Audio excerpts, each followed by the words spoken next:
tarde, gente. Sejam todos bem-vindos à nossa segunda live da Semana Colorida, o terceiro dia.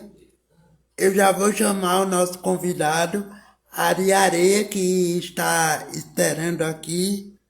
Vamos aguardar.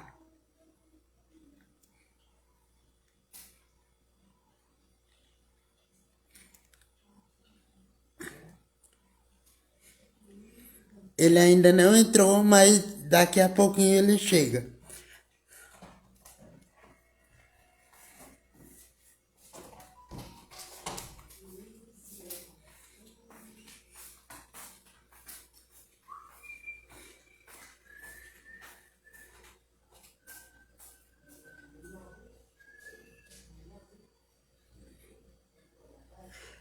Ele é ator, jornalista, escritor, tem militância política e uma história de vida bem bacana para nossa comunidade e para a arte. Pronto, ele acabou de chegar, vou chamá-lo.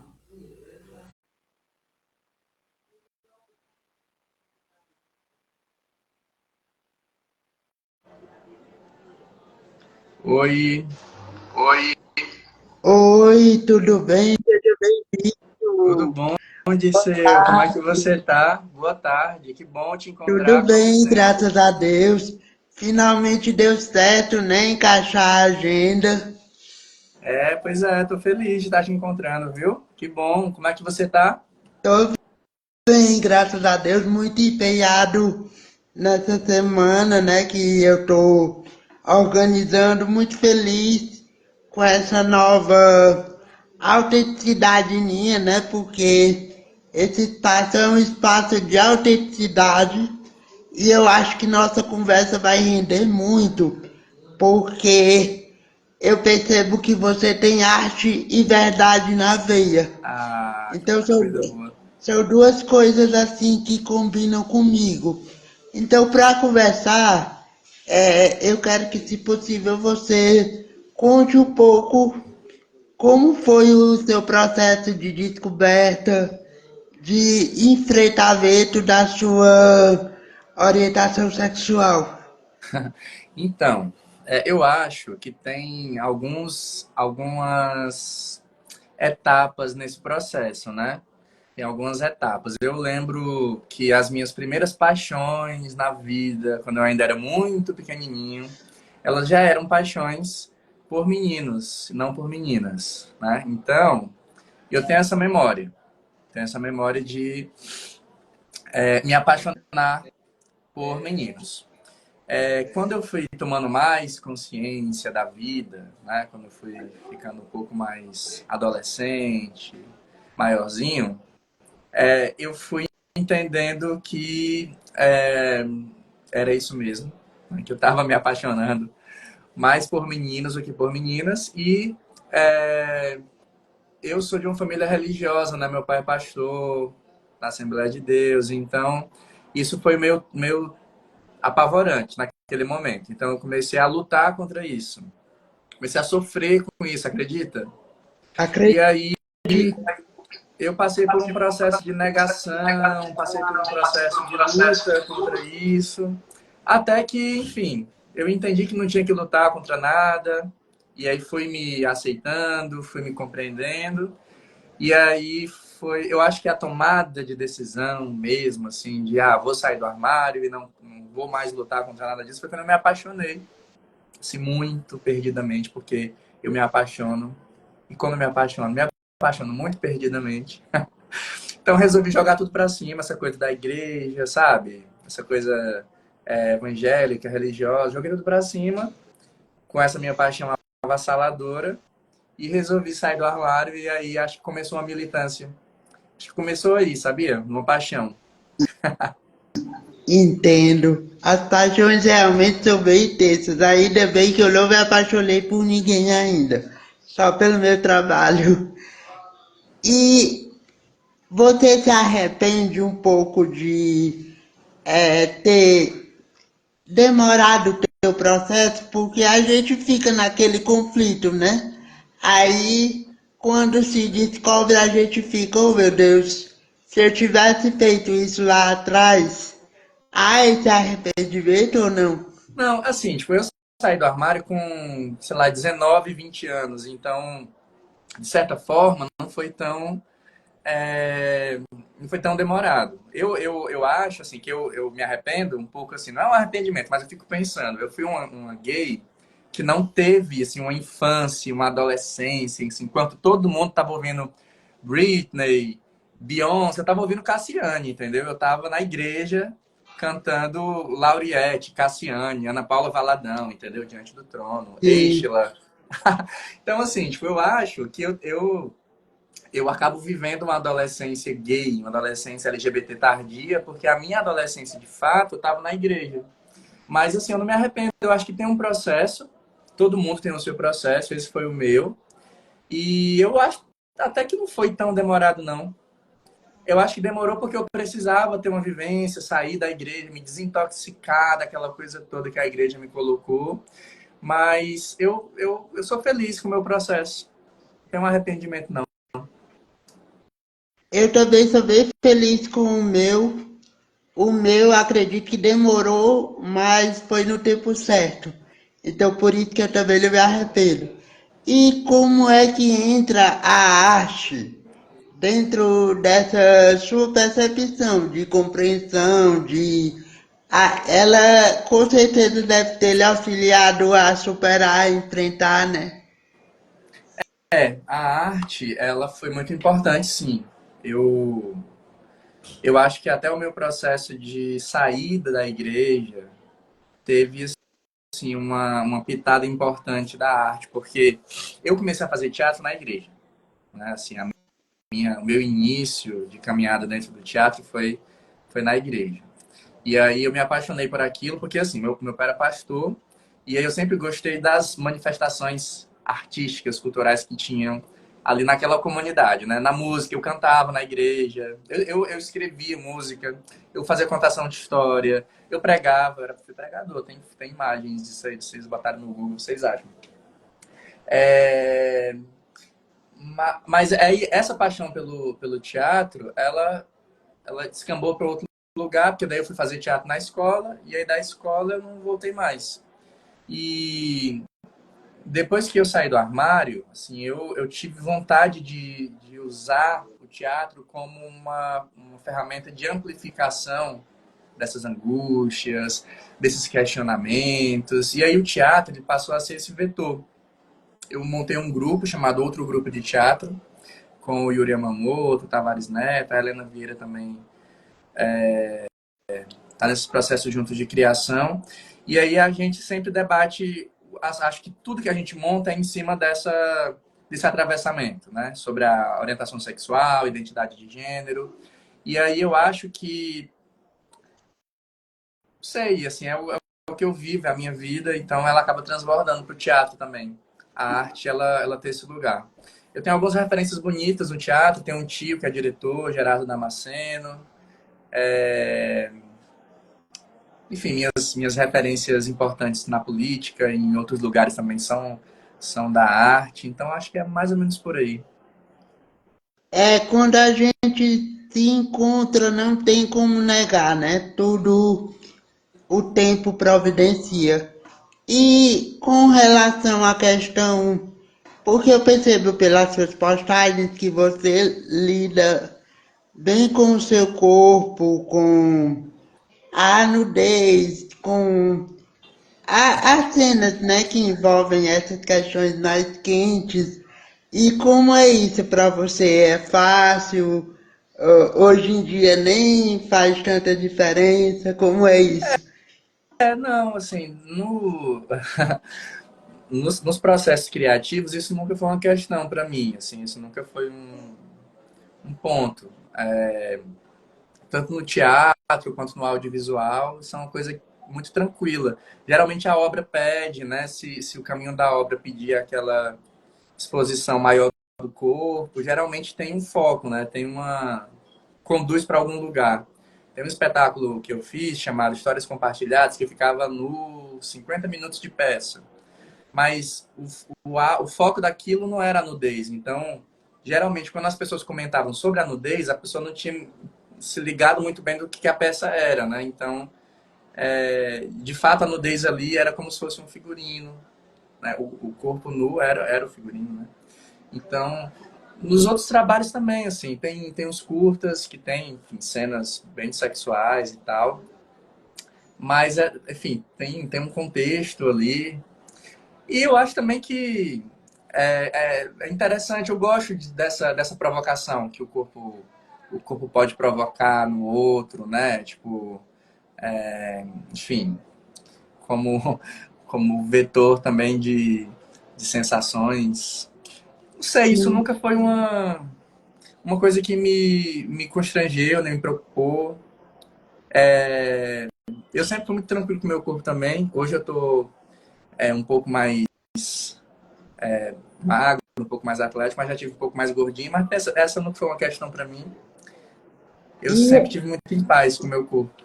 e assim, eu acredito que para quem assiste, é libertador não só pelo corpo nu, mas assim, exatamente por todas essas outras questões que você pontuou. A gente é muito mais do que um corpo.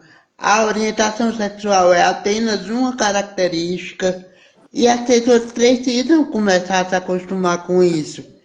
Do Aham. mesmo jeito, do mesmo jeito que as pessoas, por exemplo, se acostumam com um beijo hétero, precisam se acostumar com um beijo gay e não estranhar. Pois é. Eu acho que tem a ver com isso também. Eu acho que essa opção também por estar sempre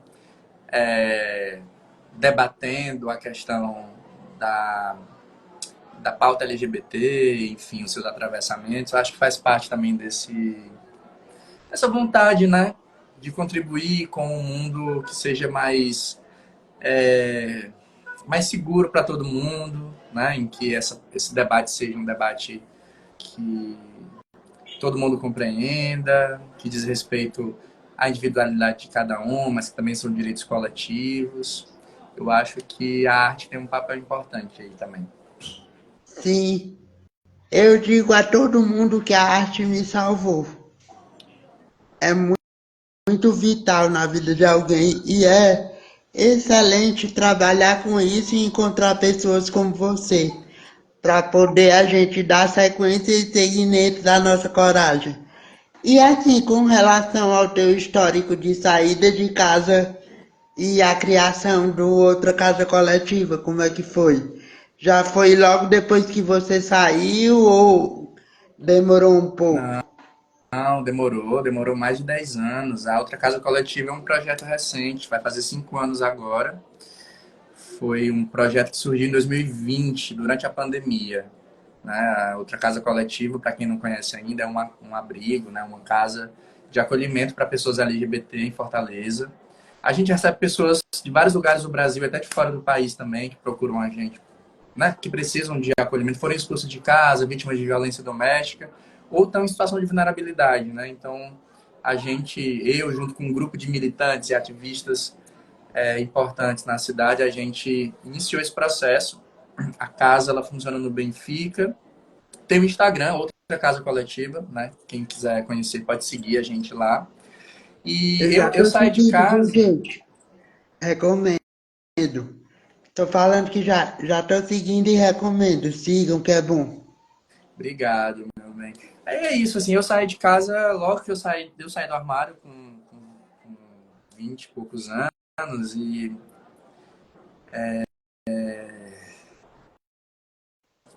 eu acho que vai tem uma média aí de uns 10 anos já que eu saí de casa.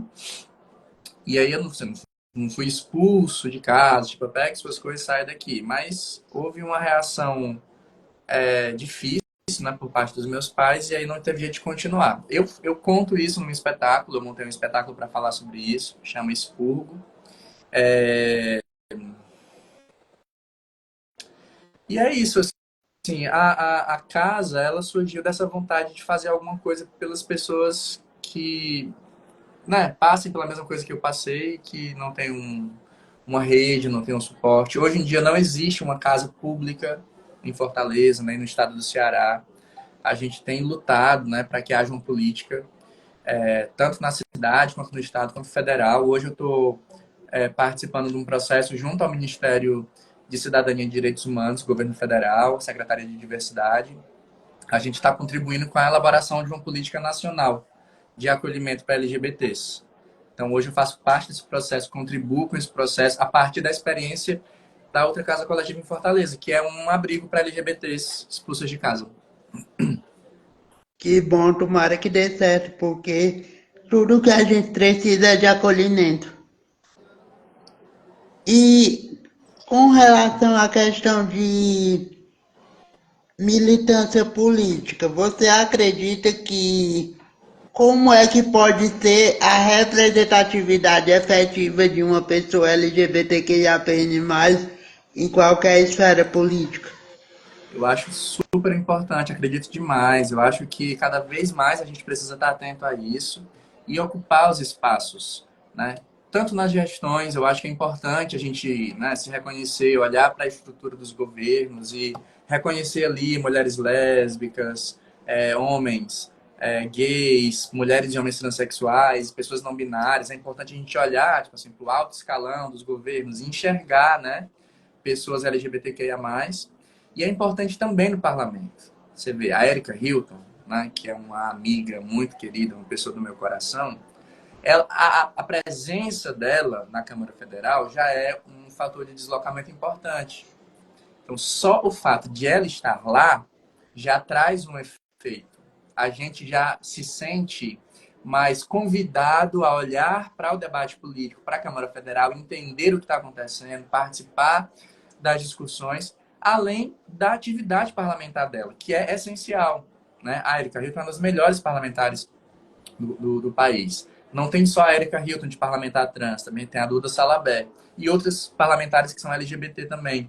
Mas é importante essa sua provocação, né, sobre a participação das LGBTs na política, porque esse ano é um ano de eleição. Então a gente precisa, nas nossas cidades, olhar para as candidaturas LGBTs e ajudar, colaborar, votar, pedir voto, ajudar as letras, né, que nos representam a chegarem na Câmara Municipal, que são parlamentos muito essenciais para o nosso dia a dia, que é a cidade onde a gente pisa, né? E a representatividade é mínima. Então precisa de mais mulheres nesse lugar, de mais pessoas negras, de mais pessoas com deficiência, pessoas indígenas e de pessoas LGBT, sobretudo pessoas trans. Sim. E com relação. É porque eu estou me lembrando agora de um vídeo que eu vi seu, que você falou da sua avó quando você saiu de casa, né? Ah, E sim. aí, e aí eu fiquei imaginando, poxa, a avó dele é mais velha e, no entanto, acolheu. E tem gente que diz assim, não, a cicrana é velha e ela não compreende. Mas eu acho que vai para além da questão de idade, não? Vai pela questão do coração mesmo, de cada um, não? Com certeza. A questão do respeito. Eu acredito que o afeto, o carinho, né, acho que o afeto, assim, né, definitivamente, ele é um elemento muito importante na compreensão das questões. Acho que existe um preconceito, existe um enraizamento de um preconceito de LGBTfobia, de violência LGBTfóbica, que ele coloca aquele indivíduo num lugar de uma distância, num lugar a, a, a violência ela extrapola o respeito, né? Tipo, a individualidade, a humanidade daquelas pessoas. Quando você tem um afeto, um carinho, né, pela pessoa, eu acho que você consegue fazer um link com a humanidade, porque eu acho que a LGBTfobia, ela tá no lugar de uma desumanização. A pessoa que tem o ímpeto, né, de cometer uma violência, por exemplo, de expulsar uma filha, um filho de casa, ela não está preocupada com as dificuldades que aquele filho, que aquela filha vai enfrentar na rua. E, geralmente, pessoas trans são expulsas de casa muito cedo, ainda assim, pré-adolescentes.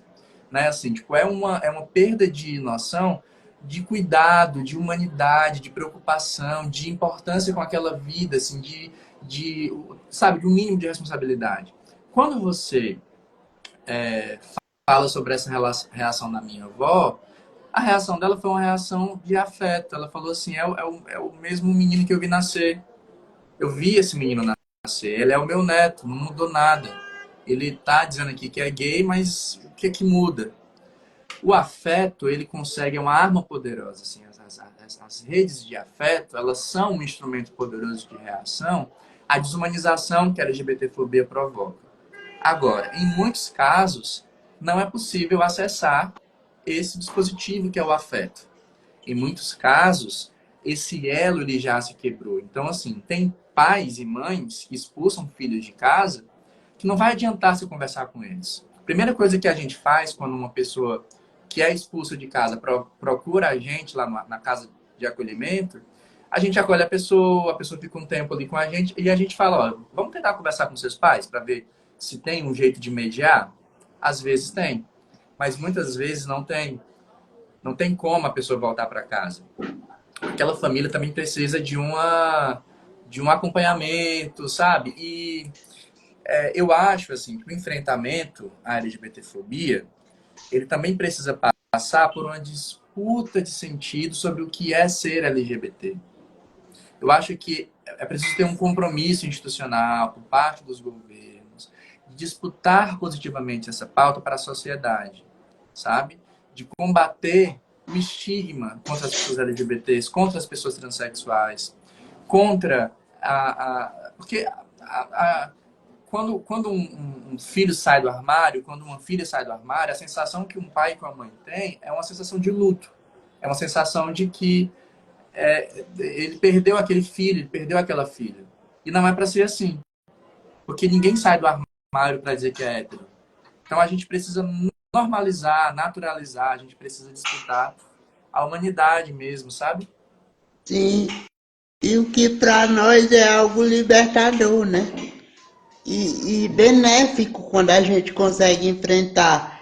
E é por isso que também linka com aquele assunto que a gente estava falando, de que a gente encontre pessoas que nos representem nos parlamentos, que façam políticas públicas, que acolham, que promovam essa educação, né? Uhum. Na família e aí a realidade possa mudar. Exatamente. É importante a gente ter pessoas lá porque isso interfere no nosso dia a dia, interfere no nosso cotidiano, sabe? É E com fundamental. relação a isso que você estava falando, quando não tem possibilidade de diálogo e a pessoa também não tem como sair de casa, aí como é que a pessoa se blinda de uma opinião? É, assim, cada caso é um caso, né? A gente precisa entender, assim, cada situação como a individualidade de cada situação para pensar numa solução em conjunto de cada situação. Então, assim, tem pessoas que estão vivendo em uma casa onde há LGBTfobia, né? Tipo assim, uma menina lésbica, um menino gay, uma pessoa transexual que está ainda em casa e ela está sofrendo LGBTfobia, a gente tem que entender o nível dessa violência. É uma violência que é simbólica, que ela, sei lá, ela não fala com os pais. É uma violência que é uma violência que já parte para um abuso psicológico, de ela ter vontade assim de dar cabo na própria vida. É uma violência física. Então, assim, a gente precisa entender os níveis de violência que a pessoa está sofrendo dentro de casa para poder dizer assim, olha, você precisa sair daí. Tu não pode continuar aí.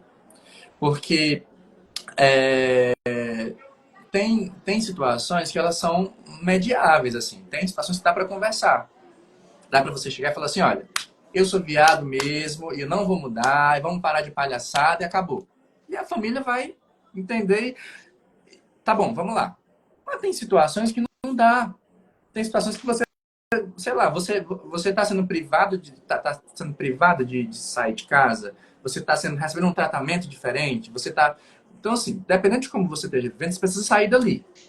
E aí, hoje em dia, a gente não tem uma estrutura, na maioria das cidades do Brasil, onde você possa segurar.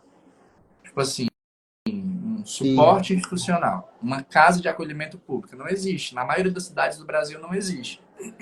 Então, assim, o que a gente faz geralmente? A gente cria redes. Quando eu fui expulso de casa, eu precisei contar com os meus amigos. Meus amigos me ajudaram. Eu aluguei um kitnet e meus amigos fizeram um chá de vida nova. Então, eles montaram uma casa para mim. Ganhei as sim, coisinhas. E aí eu fui me organizando. A gente vai criando outras formas de parentalidade, outras formas de relação. O nome Outra Casa, de alguma forma, é para a gente entender que a gente nasceu, foi, né, inserido dentro de uma família e aquela é a nossa casa. Mas aquela não é a única casa. Há outras. entendo. Você vai sair dali e você vai encontrar o seu lugar.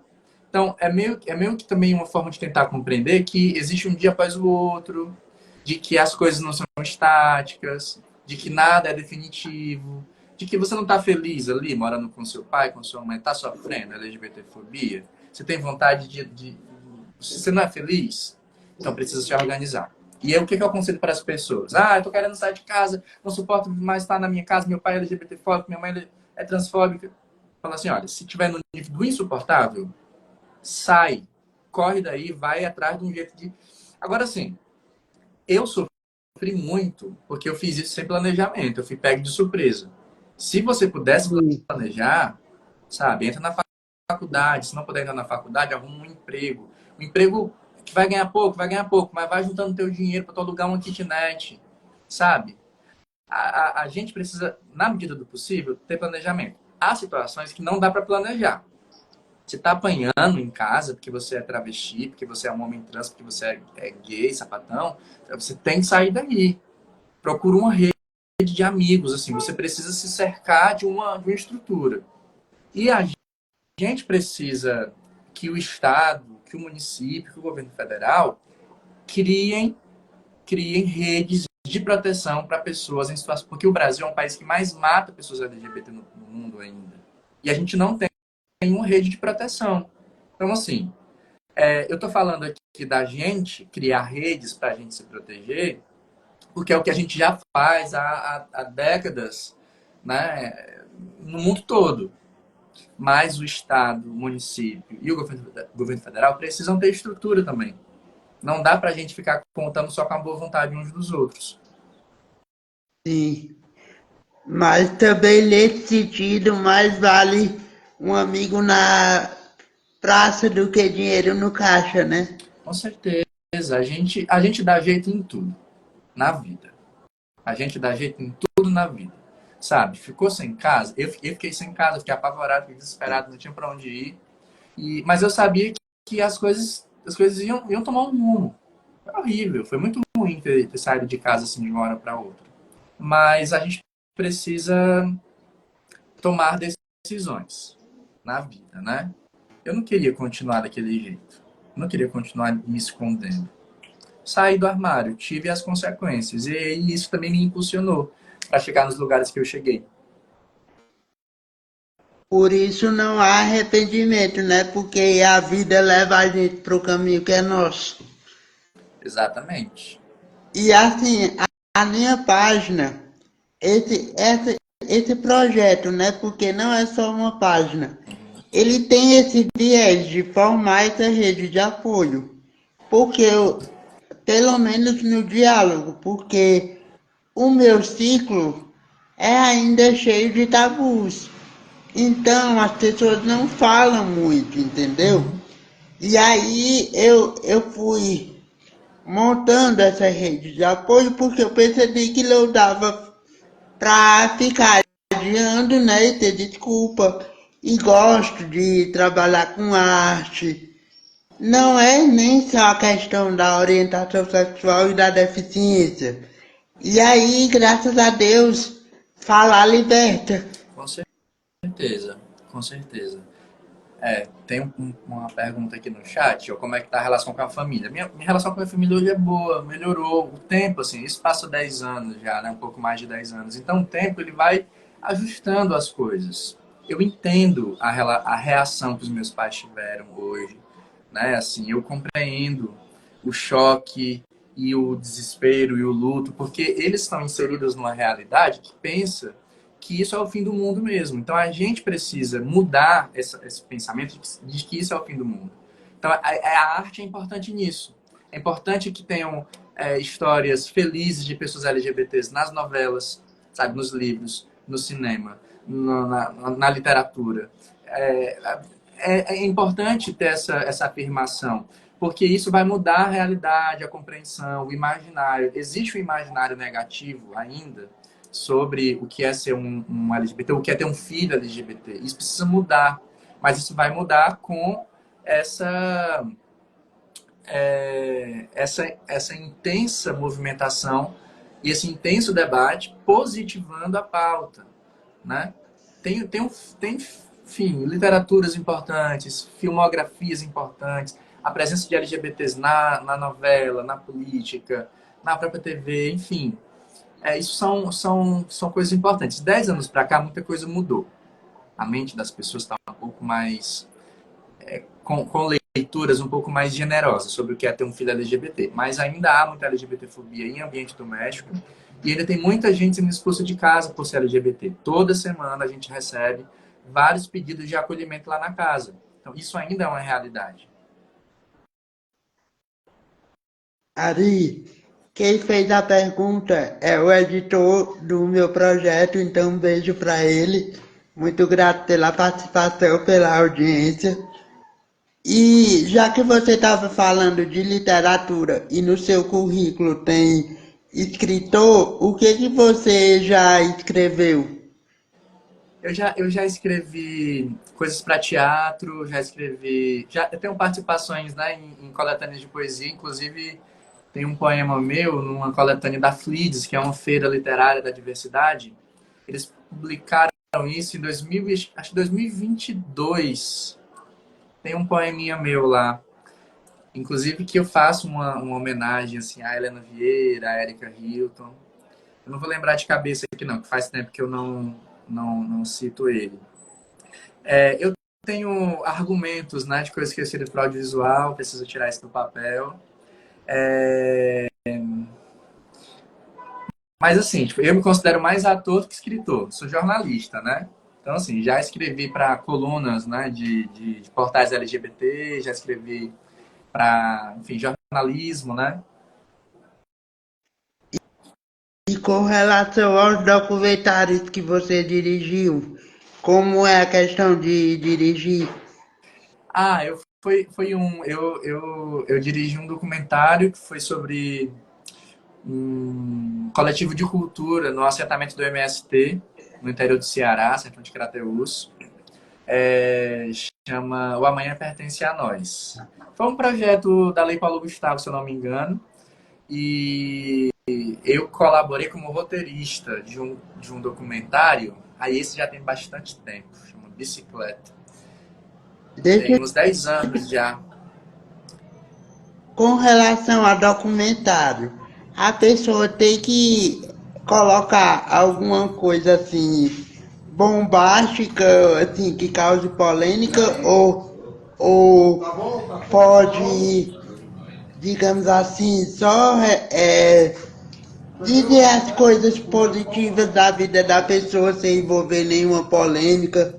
Como é que é isso? Ah, É depende do que você porque quer fazer. Porque assim, tipo, essas duas coisas que eu fiz, né, tipo, de audiovisual e documentário, foi, tipo assim, um registro de um coletivo de cultura, e o outro era também acompanhando um ciclista, então não tinha muito nada polêmico. Mas aí depende do que você quer comunicar, né? Só explicando por que que eu estou perguntando isso. É porque eu já ouvi dizer assim, o documentário, ele tem que ser real, ele não pode ser só passação de pano. Aí por isso que eu perguntei isso. Depende do que você quer fazer, né? Tem várias possibilidades aí. E você tá marcando o tempo da nossa live? Já tá aí com uma meia horinha, né? Ah, é porque eu acho que basicamente era isso que eu tinha para extrair de você, né? Então, eu quero agradecer por tudo que você explanou. É como eu falei, pessoas como você incentivam pessoas como eu, e aí nós dois vamos incentivando outra realidade a, a construir, né? Outra realidade e fazendo um amanhã cada vez melhor. E eu achei muito interessante que você falou da questão da realidade feliz, né? Porque muitas vezes a gente vê LGBT associado a preconceito e a dor. E também existe, a gente não pode negar. Mas a realidade feliz também é parte de nós. É verdade. A gente precisa. A gente não pode romantizar a vida e as dores. As dores elas existem, mas isso não pode ser.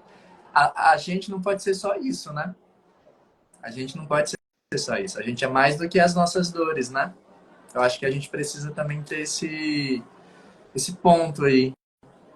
Bonito a gente terminar a conversa desse jeito, viu, Dirceu? Sim. E aí você faz só um print e manda pra mim depois pra mim Vai, botar na capinha da live. Peraí. Três, vai. dois, um.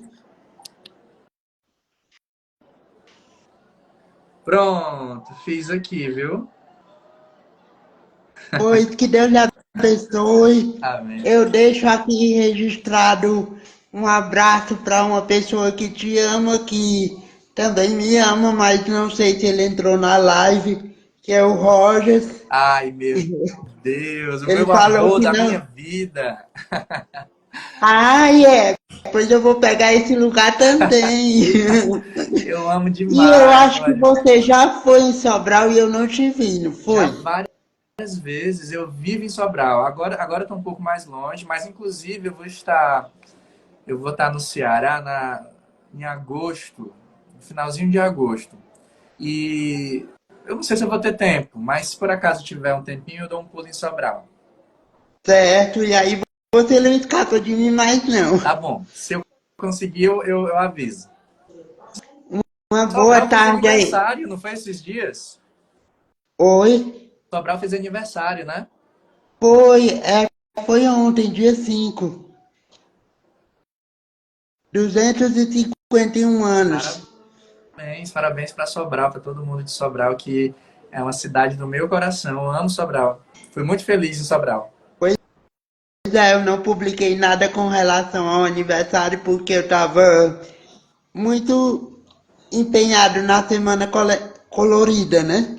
E aí, mas eu gosto de Sobral, ainda não morei em nenhum outro canto. E é uma cidade pacata, acolhedora, quente, mas eu não sofro com isso porque eu não sou. Eu sou friento, né? Então o calor para mim não é incômodo. Então, muito grato por tudo. Parabéns a Sobral, muito grato pela sua presença. Que você possa estar conhecendo um pouco mais da minha história. E agora que a gente já teve esse diálogo, esse encontro, né? Virtual, mas eu acredito numa coisa muito enraizada. Porque como nossas histórias são semelhantes, o que é que acontece quando um membro da comunidade se encontra, é como se já se conhecesse há muito tempo. Uhum. Então, muito grato por tudo. Fiquem de olho na programação da Semana Colorida, que está cheio de novidades por aqui. E amanhã, o editor da minha página e do site Mais Novela vai estar aqui comigo 4 horas da tarde. dando sequência à Semana Colorida. Muito grata, Ari, muito grata a todos e tudo de bom. Beijo! Tchau.